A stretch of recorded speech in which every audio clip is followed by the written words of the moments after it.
Hello, my name is Lori and I'm a child life specialist. I will be talking with you today about an exciting program called Teaming Up for Asthma Control. As you have already learned, the school nurse plays a critical role in helping students understand their asthma and how to best care for it.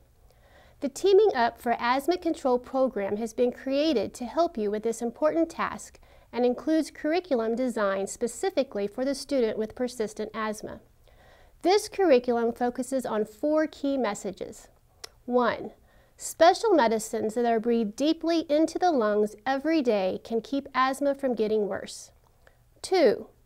Airflow must be measured to know how much asthma is limiting breathing. 3. Breathing medicines into the lungs is a skill that requires practice and coaching. And 4. Avoiding triggers can keep asthma from getting worse. And the two-tone is an MDI trainer for the individual. And what the two-tone has been engineered to do is to help you know if you're going too slow or if you're going too fast, and to help you achieve the just right speed. So what we're going to do, Tammy's going to breathe in through this, first demonstrating too slow, which a lot of young children are inclined to go less than 30 liters. So she's emptying her lungs, she's aiming high to open the airway, and as she breathes in, you're seeing that her shoulders are rolling back, her chest is expanding, she's filling up her lungs, but there's no sound, and that tells me you're going too slowly.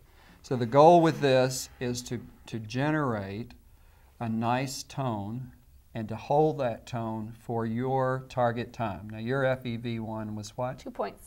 2.6. So we're going to double that and say about 5 seconds. So if you do it correctly, if you start your air speed out, inhaling at the right speed, you'll hear a tone, and I need you to hold that for about 5 seconds.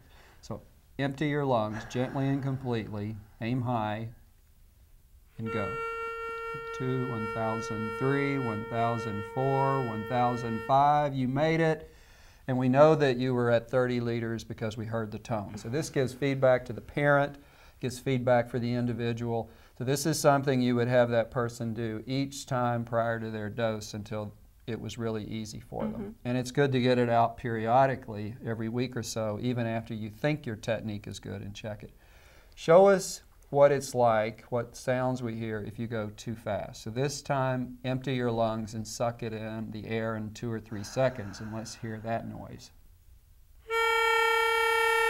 That doesn't sound good. And that's where the name of the device, two-tone, comes from. Two tones that are discordant are a warning to you that you need to slow down.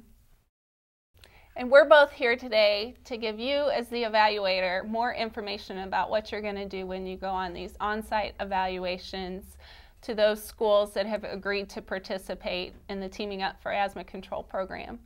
So we just wanted to go a little step by step and go through the form so that you'll know how to fill it out and what these site visits are going to entail. So we're just going to ask you a few questions about your asthma, and then we're going to see how you breathe in your medicine if you're on any inhalers, and we're going to measure airflow. We're going to have you blow into something, okay?